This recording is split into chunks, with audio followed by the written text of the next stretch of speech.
This Western Conference Finals plus Game 1 picks betting edition of the NBA Gambling Podcast on the Sports Gambling Podcast Network is brought to you by Underdog Fantasy. You can win 100 times your entry with Underdog Fantasy Pick'em. Sign up with the promo code NBA SGPN to claim your special pick and first-time deposit offer up to $250 in bonus cash. That's UnderdogFantasy.com. Make sure you use that promo code NBA SGPN. We're also brought to you by the Mega Memorial Merch Sale. 15% off of everything in the SGPN merch store with promo code SGPN May. Welcome, everyone, to the NBA Gambling Podcast, part of the Sports Gambling Podcast Network. It is Tuesday, May the 21st, currently 11:07 on the East Coast.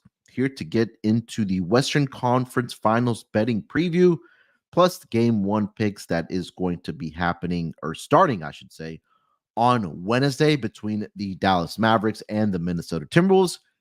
If you haven't gotten a chance to listen to the Eastern Conference Finals betting preview that Terrell and I did, go back and you can listen to that. So plenty of time before Game 1 tips off on Tuesday night between the Celtics and the Pacers, but we'll be getting into the Mavericks and the Wolves in this episode. But joining me here to help me break everything down for the Western Conference Finals, you guys know him as the voice of the WNBA Gambling Podcast, the Tennis Gambling Podcast, the MLB Gambling Podcast, and of course here on the NBA Gambling Podcast, it's Scott Studio Reichel. Scott, what's going on, my man? How are you doing this Tuesday morning? Yeah, doing pretty well. Yesterday felt a bit weird because we had no games. It was a little bit boring. Ended up watching hockey instead. That game was pretty underwhelming for about 2 periods. Got interesting late, but Vancouver fell short as Edmonton won. But yeah, we had no basketball in yesterday. So it was kind of weird. It was like teleporting into the summer, but not actually in the summer. So it was a slight preview of things to come over the next week, over the next, I'd say, month or so, for better or worse. But nice to have games again. Well, you did have WNBA last night, didn't you? You didn't watch any WNBA last night? Well, I do the podcast, but to be honest, there was one good game on TV. Both games were all like the same time, which is kind of weird. Yeah. They didn't space them out at all. The Sun game was entertaining, but in reality, I was busy watching the Yankees blow a 3-run lead in the 9th inning, 4-run lead in the 9th inning. So, no, it was kind of keeping me busy. But the Astros got me some money with the team total over, so it could have been worse. Could have been worse indeed, because your team lost the lead in the 9th inning, and my team, the Astros, decided to lose it in the 5th inning, giving up, what was it, seven runs in the 5th inning? Yeah. Valdez wasn't too good in that 5th inning. Yeah, not good at all. I had the run line 1.5, also the team total over as well for the Astros, but split in that game 1-1. But yeah, typical Astros season. But hey, we're here to talk about the NBA Conference Finals, like I mentioned, Western Conference Finals betting preview. And before we do get into it, just to remind you guys, it is a very, very big week over for the F1 Gambling Podcast and the NASCAR Gambling Podcast, because there are 3 races this week: the Monaco Grand Prix, the Coke 600, and of course the Indy 500. And Rod and Cody from the NASCAR Gambling Podcast and the F1 Gambling Podcast have you covered. Make sure to join their Kyle Larson Diecast car giveaway. That's free to enter. Just go to sportsgamblingpodcast.com/race to register, and make sure to subscribe to the NASCAR Gambling Podcast and the F1 Gambling Podcast. And also a reminder, it is Memorial Day weekend coming up, and we do have a very nice sale going on our merch store, a mega Memorial Day merch sale, I should say. 15% off of everything in the merch store. Make sure you use that promo code SGPN May and get your guys a nice hat, whether it's the NBA Gambling Podcast hat, coffee mug, swim shorts, tees. Got a lot of great stuff on there. Make sure you guys check it out. over at store.sportsgamblingpodcast.com. 15% off of everything, but make sure you use that promo code SGPNMay to get that 15% off. All right, Scott, let's get into it here, man. Western Conference Finals, it'll be the Minnesota Timberwolves. They will be favored in this series as a price of minus 170 against the Mavericks, who are the underdog in the series. Currently, I see a price of around plus 145 for these two teams and this series here. And, I mean, we saw the path these teams have taken thus far to the Western Conference Finals. The Minnesota Timberwolves had a pretty easy time in the first round against the Phoenix Suns, and then they took care of business against the defending NBA champions in the Nuggets, a division rival, of course, as well in that Northwest Division in 7 games in a come-from-behind fashion setting. I believe that's NBA history, the biggest comeback in the Game 7, I think, for a halftime deficit and a game deficit as well. But they punched their ticket to the Western Conference Finals. And with Dallas, we saw what they did against, obviously, the Clippers in round 1 and then against the Thunder in round 2. But these two teams now here in the Western Conference Finals. And take a look at the season series here, Scott, between these two teams. They did match up 4 times during the regular season, and the Timberwolves did win 3 out of the 4 matchups during the regular season. They were against the spread, and I believe for one of those games, the Mavericks didn't have both Luka and Kyrie out there, so not sure how much we can take away from that. But the one thing that did stick out to me, and I think that's something that's going to carry over in this series, is that they were all pretty low-scoring games, or at least going under the total during the regular season, where the total was 3-0-1 towards the under. And if you kind of take a look at the numbers, and we'll obviously get into the series here, but these two teams in the playoffs have been one of the better defensive teams. So I think it's going to be definitely a defensive battle in these games here between these two squads. But where are you going with this series with the Minnesota Timberwolves and the Mavericks? Yeah, so I do agree. Lean to the under in most of these games. We saw Dallas play at a slow pace because they kind of have to with how Luka's overall health is and just how he likes to operate, likes to be in the half court, likes to make pick and roll decisions, and it's going to result in a lower scoring game based on less possessions. Minnesota, we know defensively they're incredible. Offensively, they don't mind operating in the half court either, and I do think that they're going to see a bunch of low scoring rock fights. But for the series, I'm going to go with Minnesota in this one. I think having home court helps. Then again, both road teams won Game 7 on Sunday, so I actually don't know if it matters anymore. But I think for the sake of the series, I'm going to go with Minnesota.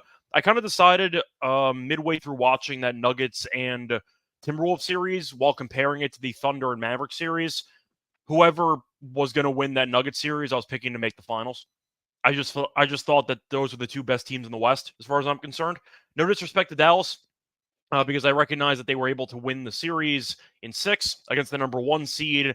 I get that they made it back to the Western Conference Finals after losing there a couple years ago to Golden State.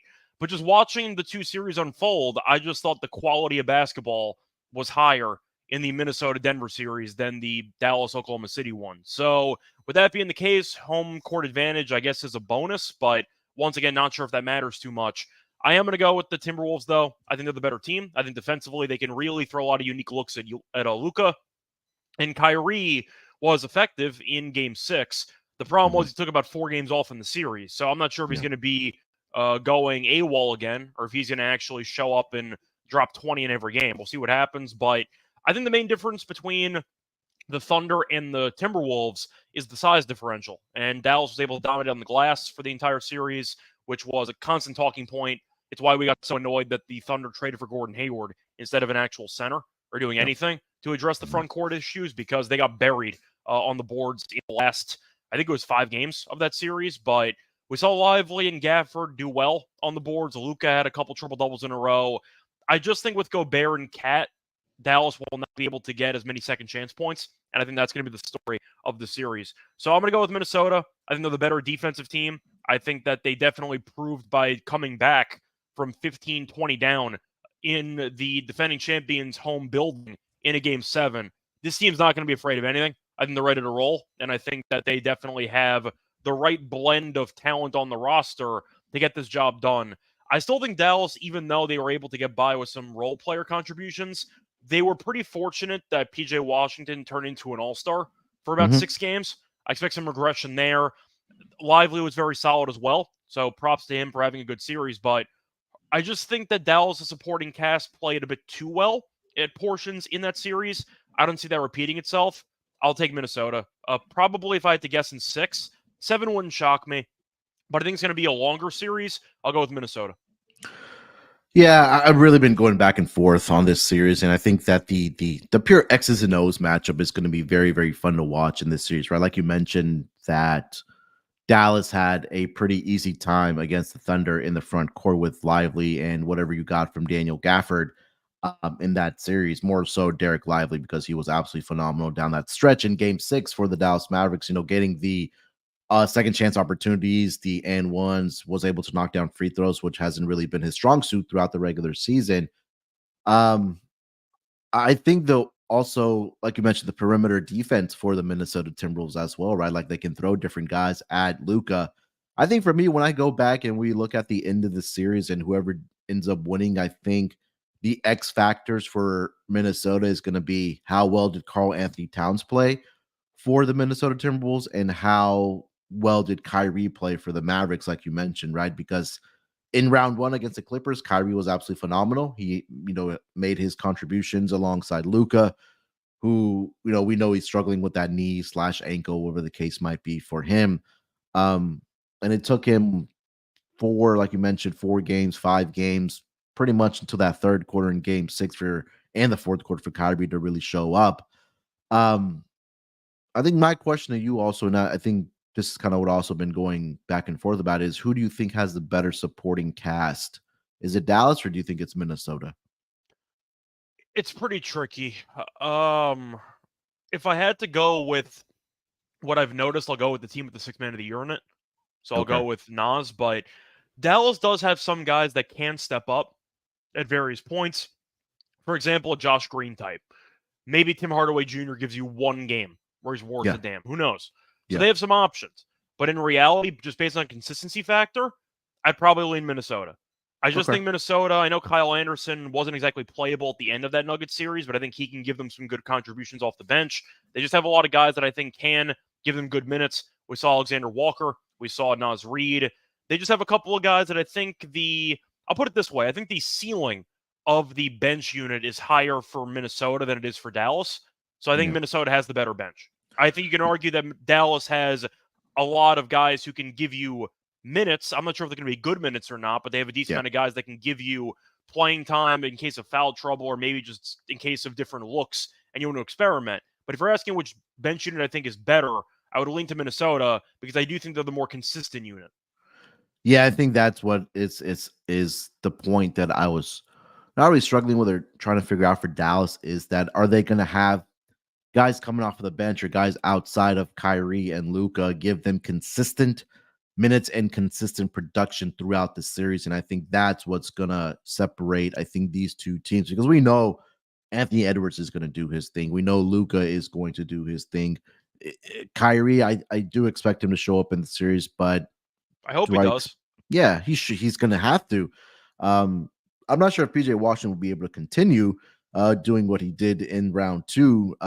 Maybe not to that degree, but if he's still able to knock down a couple 3-point shots for you, which he's fully capable of doing, I think that's only going to obviously help the Dallas Mavericks in this series. So I'm going with Dallas here in 7, but like you mentioned, I wouldn't be shocked at all if Minnesota does win this series, because they've just been that good. And if you kind of look at the defensive numbers in this series, in the playoffs here, Scott, that both Dallas and Minnesota are in the top 5, maybe even top 3 in all of those defensive categories. So, it's really going to come down to, I believe, like execution down the stretch, in the clutch minutes, in which team, shows up in those moments. And I think that's really what's going to separate the winner in this series. So for me, I'll go Dallas in 7 to go to the to the NBA Finals. And Scott here is on Minnesota. So it gives you a perspective. I know we try to give out the winner that we try to agree on, but I think that if people are on the fence like I am, I think those we made both a case and kind of breaking down each side of it here. Bills Mafia asking coaching advantage in this series. So the experience goes to Kidd because he's been here before, but I think Finch is a better coach than Kidd. Okay, that's fair. I think that Chris Finch and that coaching staff. I know Chris Finch has been sitting on the bench because he's doing. I think he had like back surgery or it's a leg injury, something like that. It was But the game top, 4 against the Suns. They ran Connolly ran into his leg and he destroyed his patella. yeah.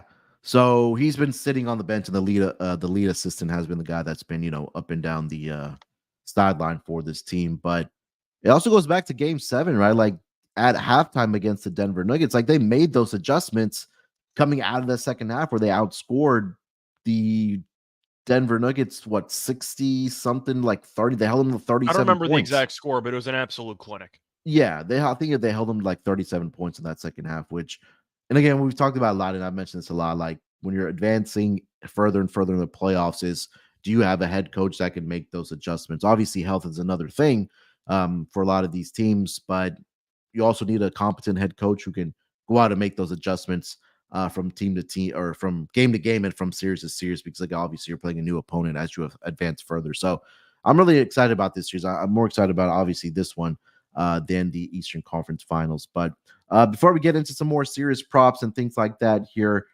for this Western Conference Finals, let me tell everyone about our friends over at Underdog Fantasy. The NBA playoffs are officially here. We're on to the conference finals, and our sponsor, Underdog Fantasy, wants to make it a lot more interesting. Underdog Fantasy is the easiest place to play fantasy sports. Playing their pick'em game is as simple as selecting higher or lower on player stats like points, rebounds, assists, and so much more. Make entries of all basketball or mix and match across your other favorite sports.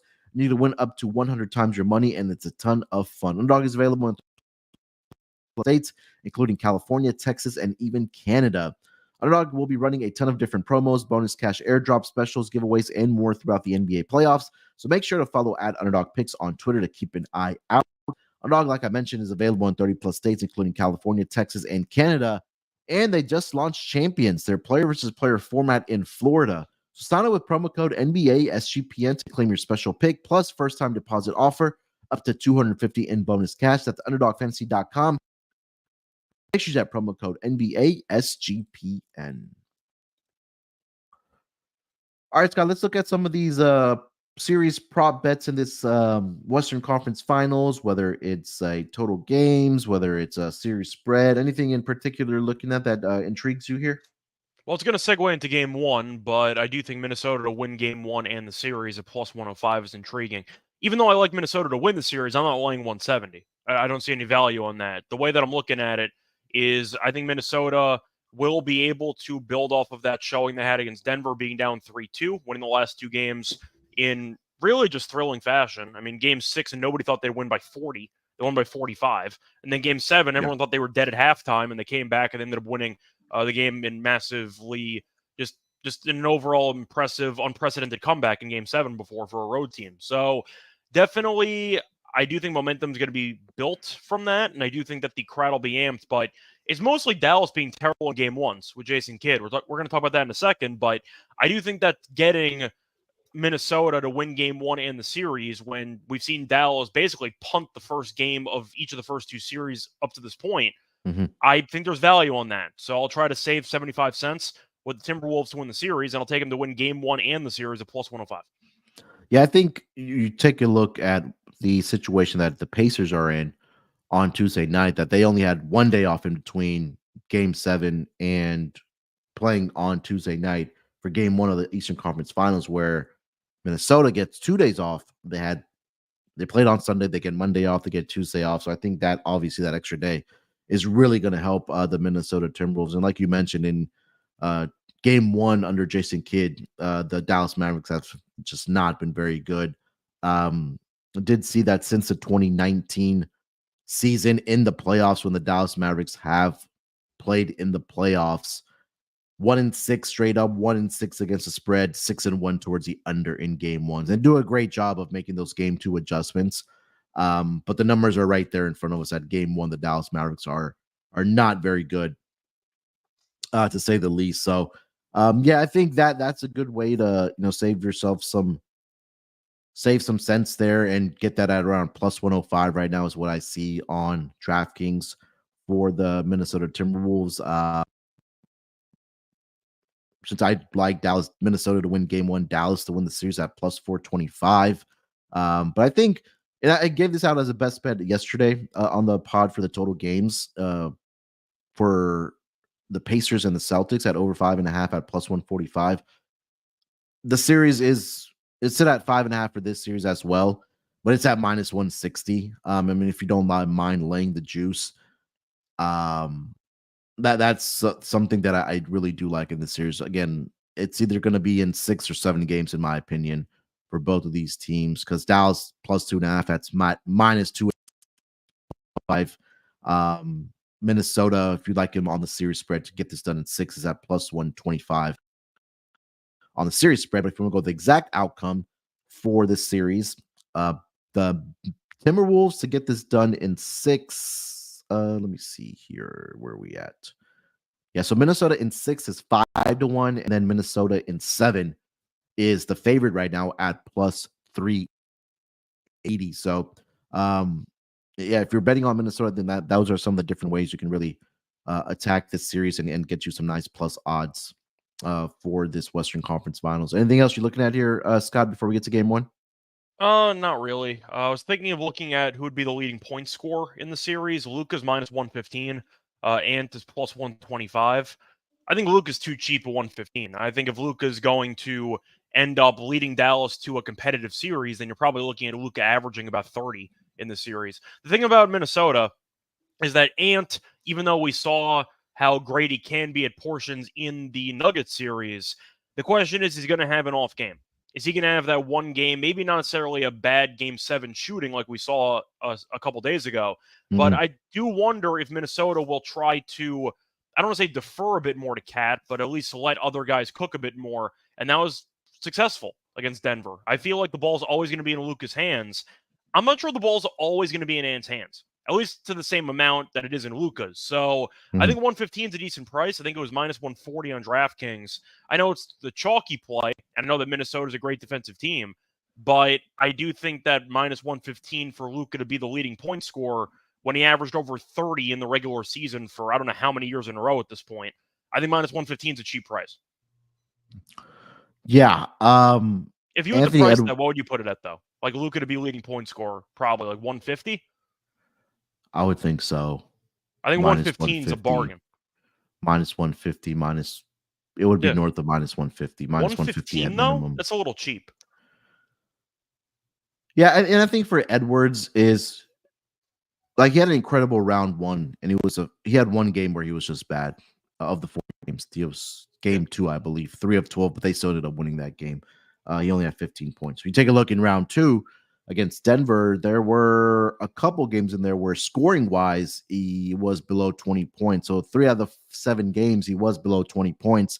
In 2 games, he had really bad shooting nights. Game 5, 5 of 15 from the floor, 18 points, 1 of 5 from beyond the arc. And then in game 7, I mean, we know he shot 6 of from the floor, 2 of 10 from beyond the arc, only had 16 points. But at the same time, like in game 7, he got contributions from the other starters where all 5 starters were in double figures for the Minnesota Timberwolves versus the Denver Nuggets. You only had your 2 main guys that scored 69 of the 90 points. But yeah, I think that Luka, I don't want to say it's not that he's figured it out, but and I think that we know he's still dealing with the injury, but he's phenomenal in the final 3 games of the series against OKC, especially in the last 2 games, because he was very, very efficient in those games. 12 of 22 from the floor, 54%, 5 of 11 from 3. And then in the series clinching win in game 6, 9 of 15 from the floor, 4 of 6 from 3-point land, 29 points in that game. So we know the minutes are going to be there for Luka. We know the shot volume is going to be there for Luka as well. So yeah, I couldn't really talk you off of that for Luka in that game, or in the series, I should say. Before we get to game 1 here, Scott, let me tell everyone about the newest sponsor here on the Sports Gambling Podcast Network. That's going to be Rhythm. If you're betting on NBA player props like we do, then you need to download Rhythm. Rhythm gives you a menu of the best player props for every single NBA playoff game, making it easy to go through and find the best props to put your money on in seconds.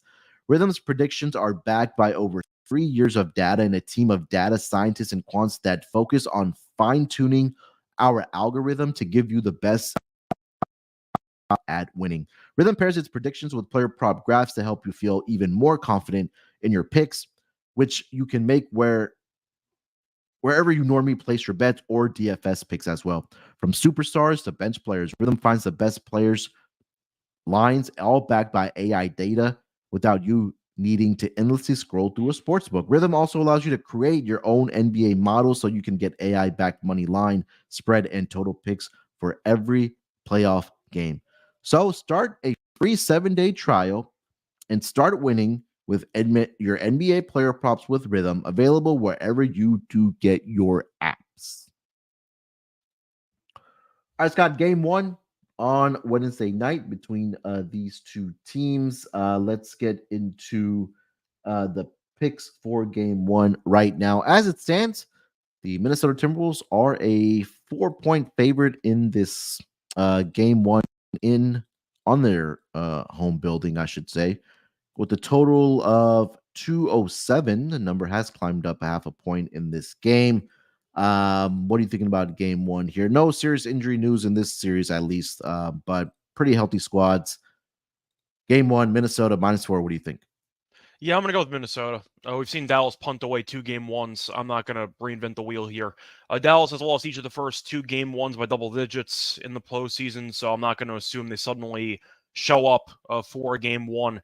As for Minnesota, though, they've been solid in game one so far. They're 2-0. So I do think based on how these teams have been wired up to this point, it seems like Minnesota cares about getting off to good starts in the series, while the Mavericks really don't care that much. Dallas is willing to kind of throw things out there, see what happens, and make adjustments for game two. It's kind of Ty Lue-ish, if you want to draw a comparison, where they're playing the long game. They're playing the marathon, not the sprint. So they're willing to potentially sacrifice one game if it involves making adjustments for the next 3 games. And we saw that work out against the Clippers and against the Thunder. But I can't ignore the fact that the Mavericks have lost each of the first 2 game ones by 12-plus points. So they've gotten a run out of the building. Even the 12-point game against the Clippers, they were down 30 in that game. So they haven't been competitive in either of these game ones, and now they're in Minnesota.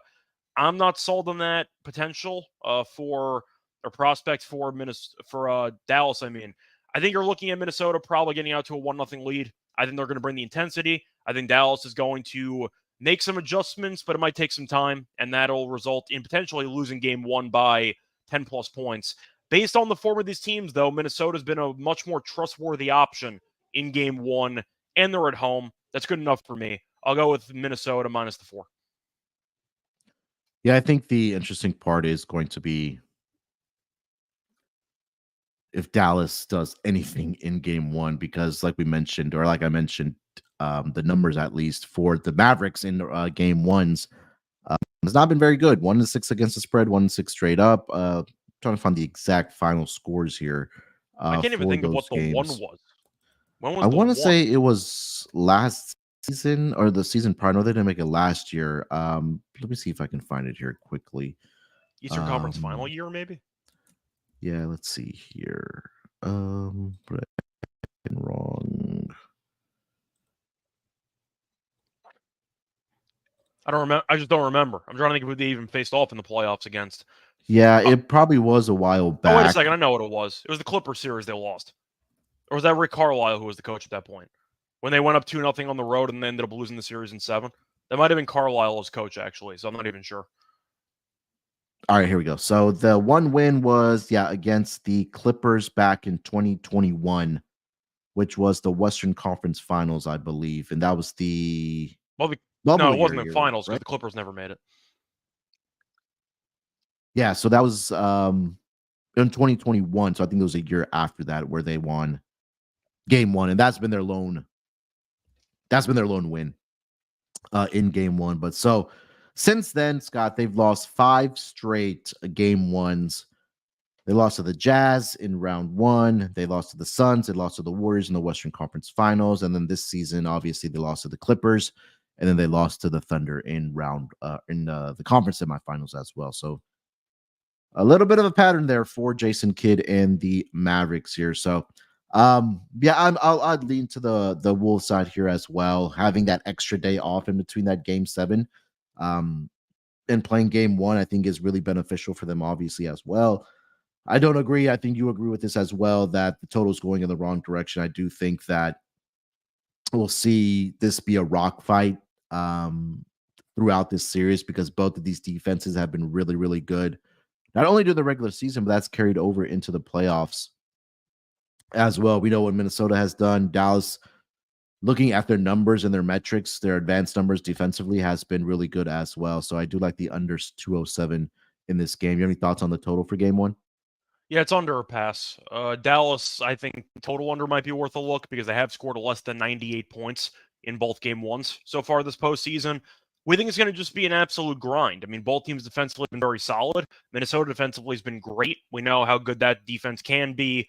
And I do think that Dallas might start off sluggish, like we've seen in the first two rounds. So I do see a lower scoring game. I guess the concern would be that Dallas in game one against the Clippers gave up 109 and against Oklahoma City gave up 117. So maybe the argument is defensively Dallas won't bring it, and maybe Minnesota can carry the total over by themselves. That's kind of why I'm leaning to the Mavericks team total under instead. I still like the under in general because I don't see much pace being played, but I do think that you're looking at the Mavericks most likely being the team to drag it under. So I'll take Dallas team total under. All right.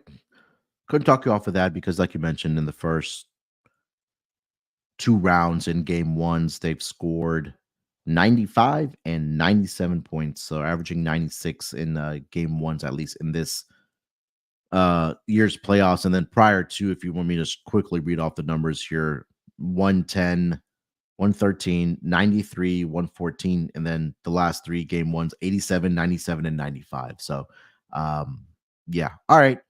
Let's get into some player props here for game one. Anything that's catching your eye here? For player props in game one, I have to figure out who I think is going to step up for Minnesota.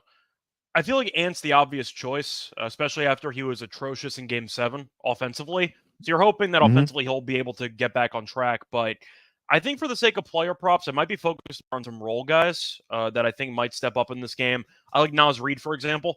I think Lively is going to be in foul trouble for most of the series, so I'm kind of lower on Lively. I thought he had a great matchup against Oklahoma City, and not so much in this one. So I definitely see Naz Reid having a good showing here in the series, and we saw how good he was in Game 7. I think he might be in line to play a decent amount of minutes and play a decent role in the series as a whole. So I am tempted by his overs. I have to mention Kyrie under, though. I've seen Kyrie vanish in most of these games over the last week and a half, 2 weeks. So I think his points might be a bit inflated just based on reputation. So I don't mind Kyrie under. Luka's tough day because we know how good he is. So I'm kind of hoping Luka has a decent game and Kyrie does not. But I think based on recent form, I think Kyrie is still being priced based on reputation. And I feel like even though he stepped up in game 6, we've seen him kind of no-show a decent amount of these games. And Kyrie first quarter points has been a cash cow in the playoffs, as you're looking at Kyrie under 4.5 first quarter points at around minus 110. He's gone under in, I believe, every playoff game. Let me just quickly check that. I think it's every playoff game. He just shows up in the second half. Yeah, pretty much. But he's gone under in every single playoff game. So if you're going to go under in basically, I'm trying to remember the exact number, 12 games in a row, then why would I assume you're going over this number? Give me Kyrie under 4.5 first quarter points. Yeah, I think I think there may be a little bit of over adjustment for Kyrie's points prop. We usually sit around what, 23.5, 24.5. I saw it open up at 20.5 last night, or for the props here, and it's up to 21.5. I'm just saying the first quarter points haven't moved. It's been at first 4.5. Yeah, I agree about the games. First quarter. I 100% agree. He usually shows up more so in the third quarter and the fourth quarter, and Luka does his thing typically in the first quarter. We've seen that throughout the season and in the playoffs here as well. Yeah, it's hard for me to figure out like which of the role players is going to step up for Dallas. Because I feel like either Lively or Daniel Gafford, maybe even both guys, will be in foul trouble in this series. But I'd be curious to see if PJ Washington continues his shooting ways. I want to see what his 3-point prop is at right now. That number is at 2.5. So the books have adjusted to it now to 2.5 instead of the 1.5 that he was getting. I think Naz Reid will get more minutes in this game, or in this series, I should say. His points prop, like you mentioned, it might be a good look here if you want to Was points prop at 9.5, or if you want to take his threes. The one player I'm intrigued by, and if he continues what he was able to do in the Oklahoma City Thunder series for the Dallas Mavericks, is Derrick Jones Jr., because he was absolutely phenomenal in game 6. And he's a guy that can knock down some timely threes for you, but also a guy that can finish around the basket, whether it's on alley-oops coming from Luka or Kyrie, or on the fast break. I think he's going to be pivotal in this series as well for the Dallas Mavericks. His points prop is at 8.5.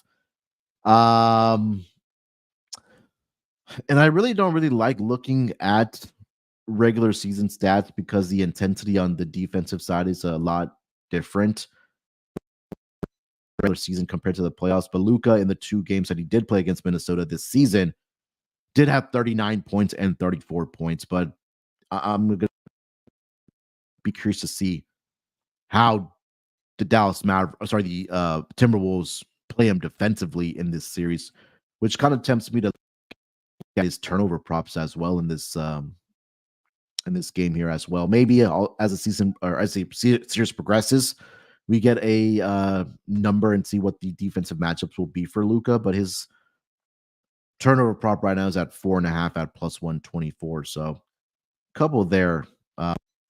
I typically take like the first game to see what the rotations and what's going to look like for a lot of these players.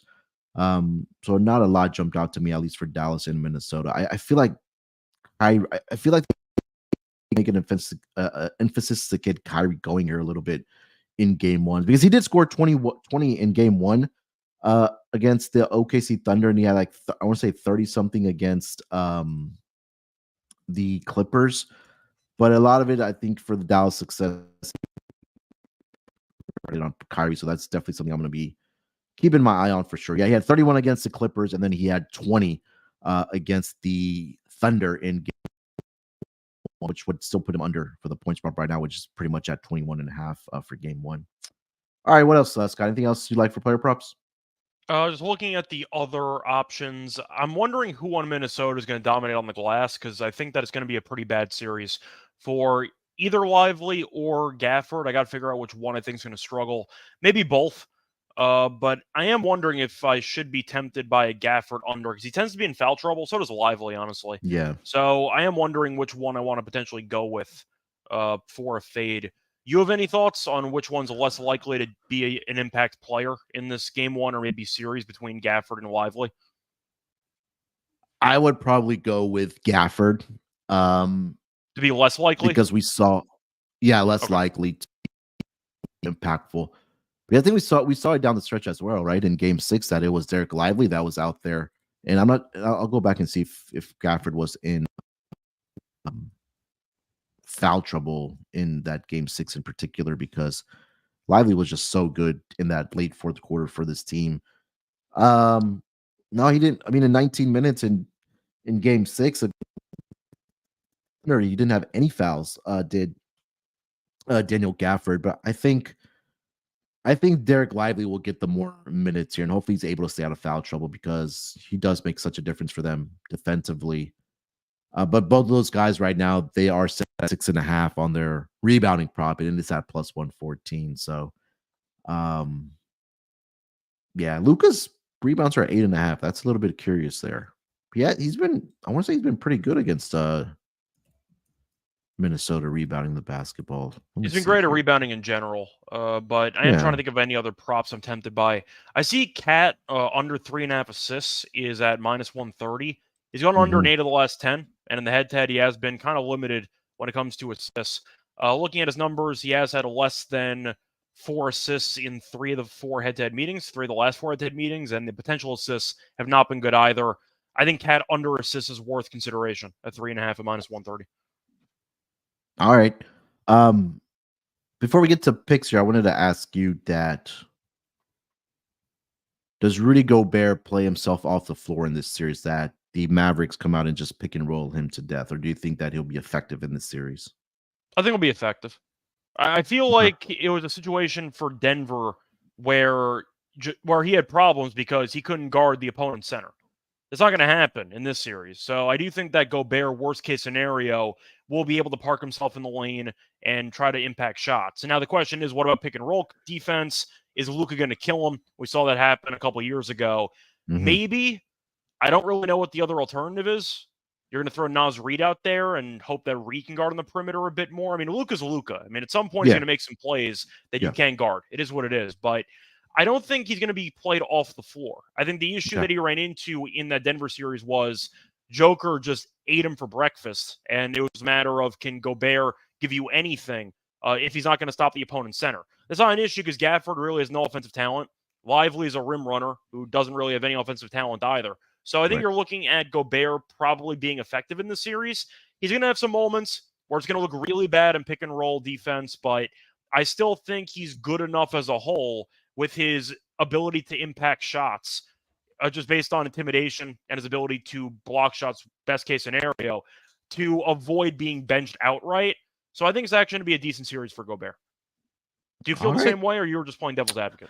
Yeah, no, I was just curious to see like what the game plan would be because again, he's been good in both of the first 2 rounds for the Timberwolves. I was just trying to see like, hey, what the offensive game plan would be. Is that are the Mavericks going to put him in the pick and roll and take advantage of him that way, or is he just gonna, like you mentioned, just be in the paint and just alter shots that way when Luka tries to attack the basket, or even Kyrie try to attack the basket? So I think that's something that I'm also going to be looking out for and see what the game plan and the offensive game plan is going to be for the Mavericks going at Rudy Gobert, and you know, maybe trying to play him off the floor. So we'll see. I think that's something I'm very, very curious about in this series here as well. I just feel like the Gobert matchup with Luka, assuming they get switched onto each other with the pick and roll. The thing is, Luka's still not that fast. Right. So it's not like that Gobert's going to get blown by like the entire series. I feel like the point would be if they end up switching a lot of those pick and rolls, then Gobert's going to basically force Luka to shoot over the top of him. And yes, that can be a problem. But in reality, if Luka keeps hitting 35-footers throughout the course of the series, is that really Gobert's fault? Like, there's no defense for that. I don't know what you're supposed to do. But if Gobert can stay in front of Luka and at least limit the, I'd say, penetration into the lane, then I think he kind of does his job. So I think Gobert should be fine in the series. Now, Luka still might have some crazy games. If he gets hot from 3, he's been a bit streaky from 3 so far in the playoffs, but I think Gobert should be fine. The issue would be if he gets switched on to Kyrie, and Kyrie can suddenly blow past him, and now you got yourself a problem. But for the sake of Luka, I think he should be fine. I mean, Luka's not the guy that could blow past Gobert. He would just try to hit him with a couple moves and then take a fadeaway jumper over him. If it goes in, it goes in. But I don't think it's going to be fully, I'd say, blamed on Gobert if Luka just hits a bunch of 35-footers throughout the entire series. Yeah, I think that also may just open up a lot of opportunities for Luka, whether that's to Lively or Gafford as well. So, yeah, definitely a lot of interesting X's and O's matchups in this series for the Mavericks and the T-Wolves. All right, Scott, let's get into our picks here. Let's do like a series lock and then a lock and dog for game 1 for the Western Conference Finals here. You want to lead us off?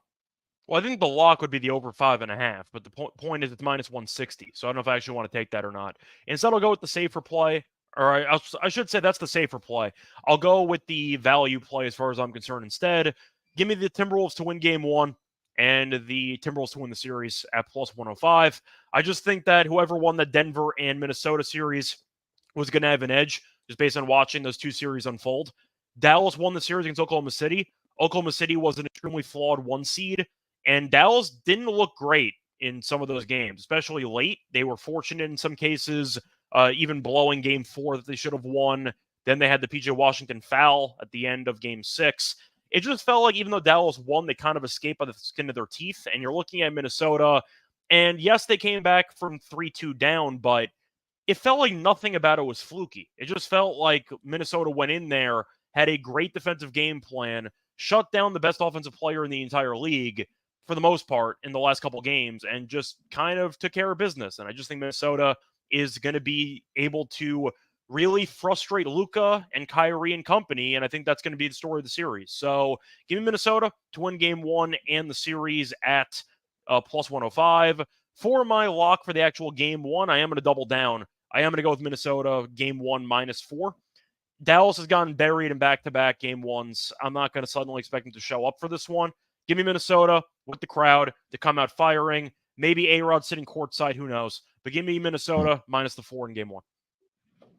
All right. All right. For series lock, again, that I agree with you that over 5.5 is, I think, for both I was going to series. let you So take it, but yeah, I like it too. yeah, I mean, I'm willing to lay that minus 160. I just feel like it goes 6 games at minimum. I don't think either of us would be surprised if it does go to 7 games between these two squads. So I know we typically don't do the minus 160s, but I think that's really my favorite play in both of these conference finals. And the Indiana one again, Boston, I think that gets at least 6. And again, this series, I think it's honestly, I feel like all these games could really come down to the wire. Maybe you'll have one game for each team on their home floor where it does turn to blow up. But I think those other games really do come down to the final couple minutes there, because I feel like defensively these teams are really good. And then when it comes down to clutch time, I think there's an opportunity where you can trust both of these teams, honestly, with the players that they do have, with the superstar for Anthony Edwards and Luka and Kyrie as well. So over 5.5. If you're looking for something cheaper, I do like the to get to 7 games. So if you want to do like Mavs in 7 or Wolves in 7, I know that's really not that interesting because it could end in 6 as well. But I think that over 5.5 is really my favorite play here. For game one, I will take the under in this first game. 207 right now is currently available on DraftKings. I mentioned, right, these two teams defensively are top 5 or top 3 in all the defensive categories in the playoffs. Minnesota was one of the best teams, if not the best defensive team to the regular season as well from a efficiency standpoint. And both these teams don't really like pushing the pace, right? And I think that we'll see a lot of half-court offense, shot clock winding down, a slower pace. I think it'd be completely opposite of what we see in the Eastern Conference Finals between the between the Celtics and the Pacers, where this one will be more of a rock fight. And I think, maybe the first to like 100 points in each of these games wins those games. So under 207 as my lock for game one. Scott, let's see if Underdog Fantasy does have game one entries available for the Mavericks and the Wolves here, so we can put our in here for game one. I believe I saw it yesterday when Terrell and I did game one for Celtics and Pacers, but let me double check here. Let's go to NBA. Let me try for my phone because this one's taking a little bit. Oh, there we go. NBA pregame, and let's go to the Dallas game. All right, so they do have it up here. All right, where do we want to go here for our entry? I mean, do you want to go back to Kyrie first quarter lower than for points if they have it? Because it's 12 straight games. I don't know if they would have that, but I'm at least going to. They have it. 4.5, Okay. right? Was the number? Yeah. Yeah, they have it. We'll go lower on Kyrie first quarter points of 4.5. Yep. What else do we like? We go like Nas Reed, Anthony Edwards. I think Reed's in line for a good game. I mentioned Cat lower than for assists if you wanted to take that, but I'm not sure if you actually do or not. Yeah, I can get behind that. I feel like Cat's been better on the road than like at home in a lot of these games. I thought that was for scoring mostly, though. I didn't think that was for facilitating. Yeah, where is Cat? There he is. Okay. Assist. Where is his assist? If they don't have do it, not then, have assists listed. Okay, that's fine. Yeah. Do you want to go Luka rebounds at 8.5? Yeah, I think that number is a little low. And if we're expecting this to be a defensive series and maybe a little jitters in game one for the Western Conference Finals, I think that the rebounding opportunities will be there. And we know that Luka is going to be out there for probably the full 12 minutes in game one, at least, and 40 minutes at minimum for the entire game. So, yeah, I can get behind that. So we'll go 8.5 rebounds for Luka. You want something with like Ant? I'm not sure what we would actually want with Ant. That's kind of the point. Yeah, I feel like the points are too high. Let's see. What do you think about like Rudy Gobert blocks or something Do you like want that? you want to pick the PJ Washington regression game and take the lower 12.5? Yeah. Let's see. I mean, he did go lower than 11 in each of the last 2 games. So On the most of the points. big damage came in game 2, game 3, and game 4. And then, of course, he got fouled at the end in game 6. But he did have less than 11 points in 2 straight games. So PJ at 12.5 might actually be a bit high. Okay. So it's only letting us. We have to pick someone from Minnesota. We can't do all 3 that's from unfortunate. Dallas. Okay. Yeah. We're thinking about like Conley assists or something like that. Sure, I can get behind that. Let me just see his assist numbers. Yeah, sorry, just pulling it up quickly. They don't have full Conley game. assists. It's 6.5. He has gone lower than on the assist though in 4 of the last 5 games. Okay. They actually want Conley lower than for assists. What do you see his rebounds at? Because they don't have his assists alone. I saw 3.5 for rebounds, So which I you want think to is go like actually trending over from the last couple games. But I can check that. Just give me a second. There might be a move though. So they have RA, right? yeah, it's at 9.5. Okay, so Conley has had at least 4 rebounds in 7 of the last 10 games. So Okay. if you want to go for Conley rebounds and assists, I don't mind it. You want to go higher on that, right? Yeah, at 9.5. I don't mind the higher. Okay. We'll do that. All right. So for game 1 between Mavs and Wolves for Underdog Fantasy entry, Kyrie Irving lower 4.5 first quarter points. Luka higher 8.5 rebounds. We'll go Mike Conley rebounds and assists higher 9.5 for game 1. That our entry will get you a return of $60. So hopefully that one gets us to the window to start off the Western Conference Finals for our Underdog Fantasy entry. Again, reminder, you guys use that promo code NBA SGPN. A lot of different promos happening throughout the playoffs. And of course, make sure you use that promo code NBA SGPN for a bonus cash available up to $250 and a special pick that you'll get as well. So again, if you don't have an account, make sure you get there. Underdogfantasy.com, NBA SGPN. All right. That is going to do it for this edition of the NBA Gambling Podcast.